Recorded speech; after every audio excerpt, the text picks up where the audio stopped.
You know, it's funny that you bring that up because that is part of the talks that I usually give. One of the things I say, and this is not just kind of a pixie dust. I love where I work. I love Disney because I feel a family connection back to the early days of the studio. Because as you talked about Glenn Keane, who is one of the best animators of the last century. You know, no kidding. He's so good. But one of the reasons I think Glenn is so remarkable is not only because he draws phenomenally well and that his art is inspirational and wonderful, and that he has such a great sense of acting, but because he's the best teacher I've ever seen in animation. He has trained more animators than I think anyone else in the history of the company. And in turn, those animators have trained other animators like me. Like my mentor was Aaron Blaise. He's a remarkable animator who was trained by Glenn back in the 90s. Glenn was trained by Ollie Johnston back in the mid 70s. Ollie was trained by Freddie Moore, one of the original Mickey animators back in the 1940s. And so you have that through line of mentorship.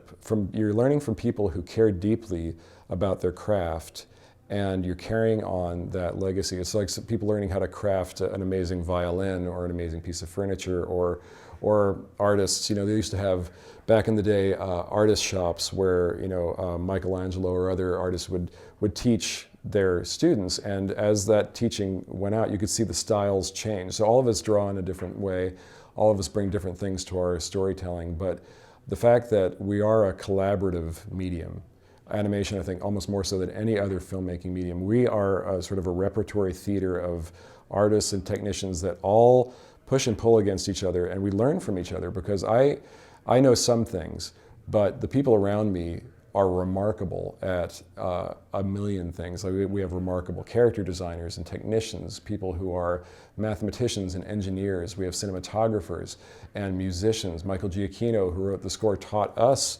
about how he comes to figure out a score. He sat down with us with Zootopia and he said, show me the 6 most emotional scenes of the film. I don't want to see anything else. So we showed him those 6 emotional scenes.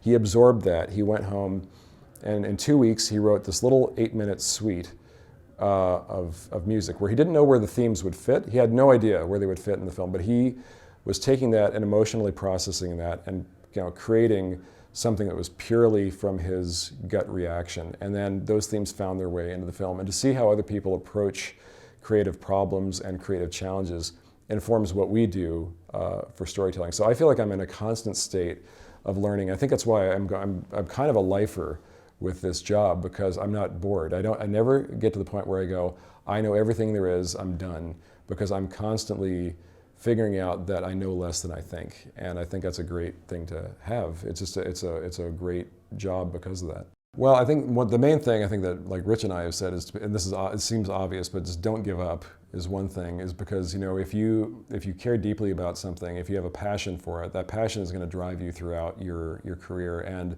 failure, rejection, mistakes are all part of what's going to happen to you. And don't let that take you off track. Just stay true to what you want to accomplish, and ask questions. Like, be honest with yourself and others. Like, it was part of my talk that I gave where I talk about the fact that in school I didn't know how to get help as far as learning animation. So I wrote dozens of letters out to the industry, like hoping someone would answer me back. And Chuck Jones answered me back, who was a great film director at Warner Brothers. And Frank Thomas, one of the 9 Old Men, he wrote me back with Ollie. They wrote me back.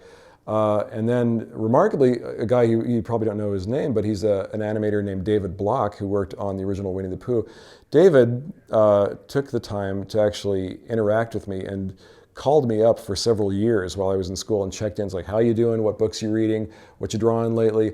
And that encouragement got me through some very difficult times and allowed me to bridge the gap between school and actually landing a job in animation. So I think being determined, ask for help, and then don't forget that all of film and storytelling in general is best, I think, when it's a collaborative medium, when you're open to critique, when you can establish trust with people around you, and when you don't close yourself in and protect what you have, thinking that that's the best you'll ever create. Because if you think you've got something in your hands and think this is the most precious thing I'll ever create, you're wrong. You're going to do something better than that. You always have the potential of doing something better, because if you just open yourself up to listen to other people and to listen to feedback from others, that's critical for us, because if you're trying to reach an audience of millions around the world who all have different perspectives about their lives, about their experiences, you need to find out what people around you are feeling. And that's why I think what John and Ed have created with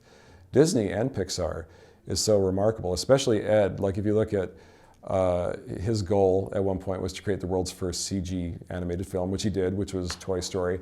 But after that, he was sort of in a quandary, like, well, what do I do now that I've accomplished my life goal? And then he said, well, I'm going to figure out how to create a community. I'm going to try to figure out how to create a creative community and make it thrive. And that's why Pixar is so great. That's why Disney has become so great, is because they, John and Ed, encourage us to own the films, but all of us, we all have ownership of the films, no matter if you are just, if you're in the building as a technician or as part of production, or if you serve coffee, or no matter what, like if you're in that building, that film belongs to you, and you have a say, and you have an opinion that will be listened to, and there's something about that that's wonderful, and that's why I think we're thriving right now, is because there's a trust that's been established, and that trust continues to grow. I heard about View through Glenn Keane. I had dinner with him probably a couple months back, and he mentioned Maria Elena, who organizes the View and the conference itself, and I thought it was great, because I had been to Annecy, and I thought what was very encouraging about Annecy is how many young people are there, how many students, and again, it's a way for communities to form, and what they've established here with the View in Torino is pretty remarkable, because it's been going for 6 or 7 years now, is that correct?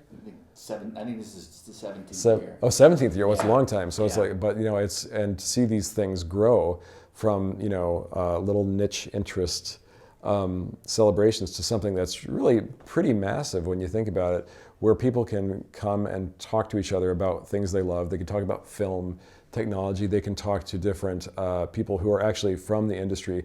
That's huge, I think, because when I was going to school, I would have loved to have been able to attend a lecture or ask questions directly to someone who had actually been in the trenches and hadn't just learned this stuff from books like I was learning back in school. Like someone, again, it's that mentorship. It's someone who has a genuine real life experience that's going to tell you what you really need to know about what you're thinking of as your career. And I think that community building and conferences like the View and Annecy are so important to every type of filmmaking. So whatever I can do to support it, I'll always be there.